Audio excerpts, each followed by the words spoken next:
ہمارا اپریشیٹ بھی نہیں کیا, ہمارے ملک کی بھی تباہی ہو گئی, قبائلی علاقہ اجڑ گیا, اور آپ کہہ رہے ہیں کہ پھر سے ہمیں بیسس, تو میں نے تو کبھی نہیں ماننا تھا. ادھر سے پرابلم شروع ہے, اور اس کے بعد وہاں سے یہ سازش تیار ہوئی.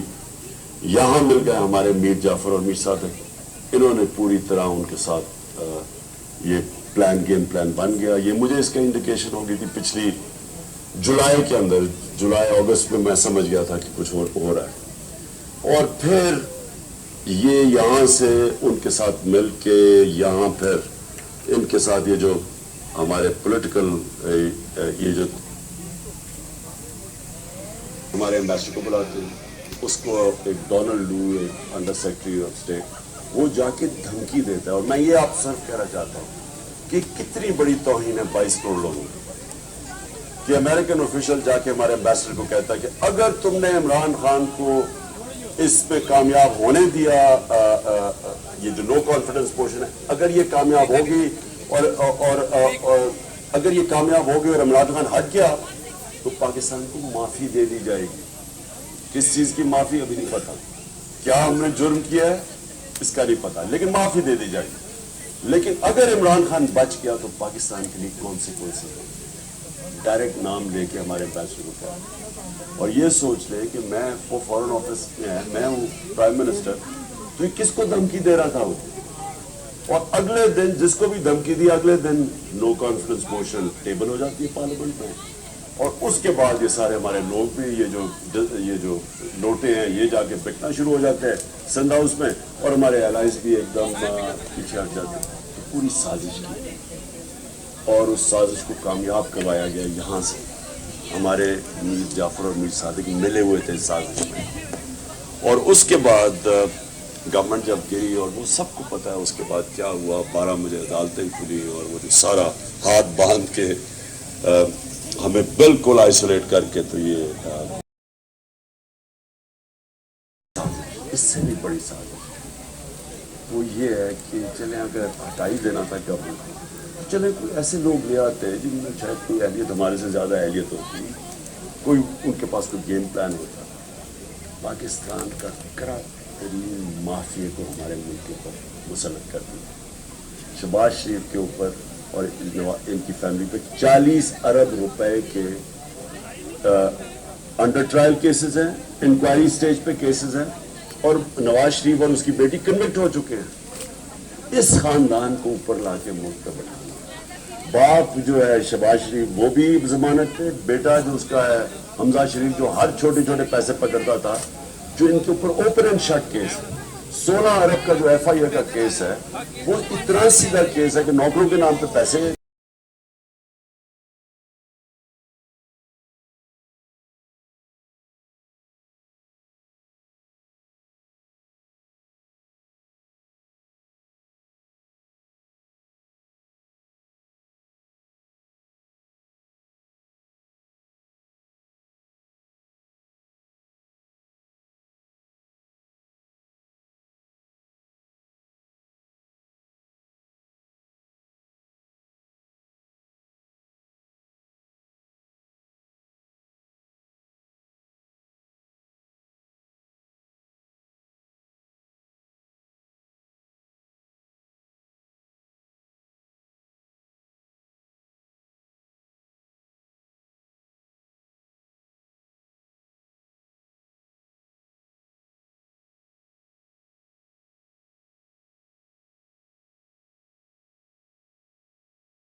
وہ سارا کچھ اوتھینٹک ہے، لیکن باہر نہیں پتا، آپ کے یورپ میں نہیں پتا، انگلینڈ میں نہیں پتا، انہوں نے سپریس کیا ہوا ہے، وہ بھی ان کی بھی میڈیا ان کی اسٹیٹ پالیسیز کے ساتھ رہتی ہے، اور انہوں نے کہا ہوگا کہ یہ بھی ہمارے نیشنل انٹرسٹ ہے.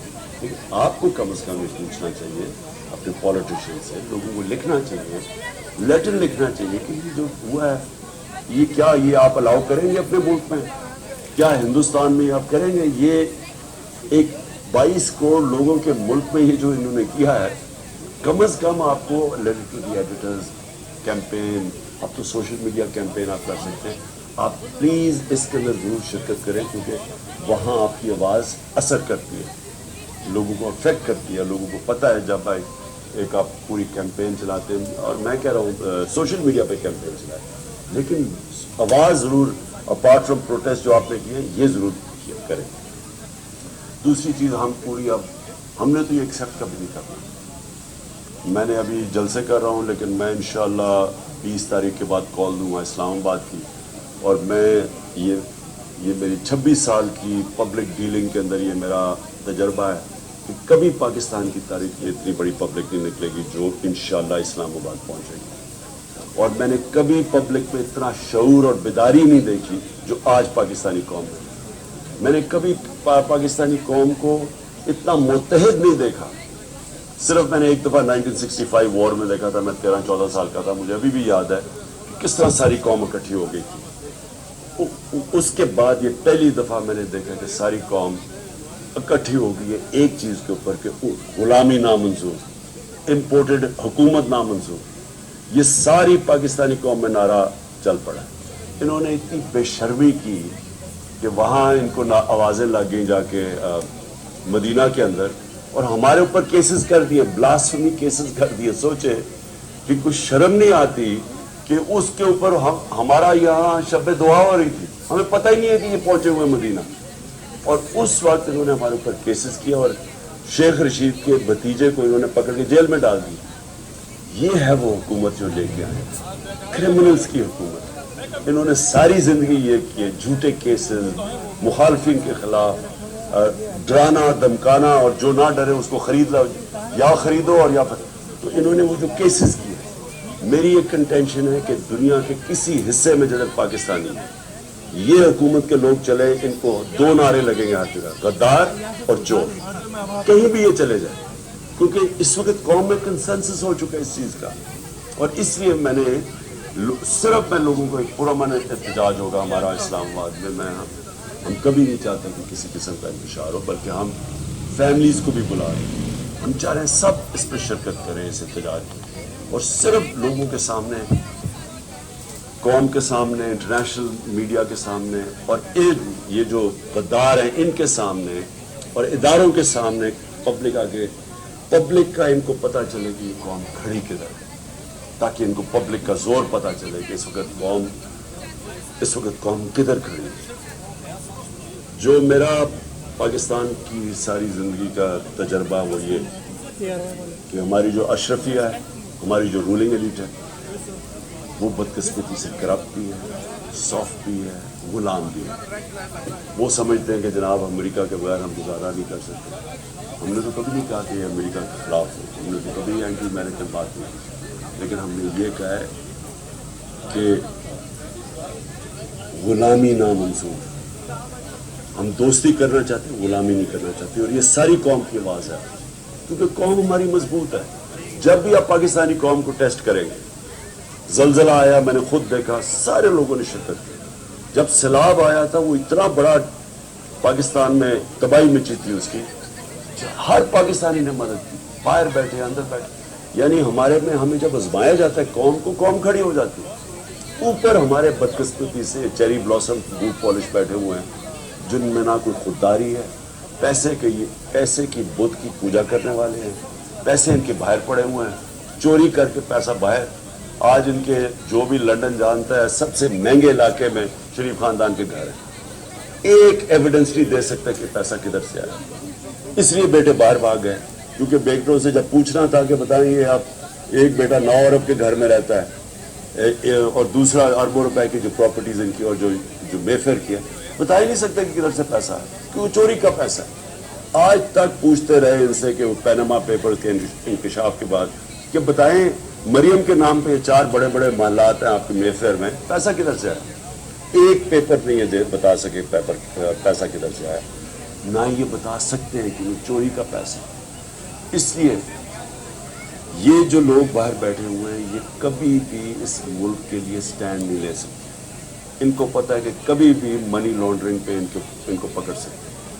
جس طرح روس کے جو اولیگارکس ہیں، جو بڑے بزنس مین ہیں، ان کو آپ مغرب کے اندر ان کی پراپرٹی ضبط کر رہے ہیں، ان کو پکڑ رہے ہیں، اسی طرح جب بھی وہ چاہے ان چوروں کو پکڑ سکتے. میں اب گزارش کروں گا کہ یہاں پہ سارا کھانے کا بندوبست ہوا ہوا ہے، تو کوئی بھی میرے بھائی جو آئے ہیں یہاں سے یا دور سے وہ ضرور کھا کے جائیں. وہاں پہ سارا لگا رہے ہیں ہم تقریر کے بعد. مہربانی. آپ سب کو جو پیغام دینا چاہتا ہوں یہ کہ آپ نے اسی طرح مظاہرے کرنے ہیں، آپ نے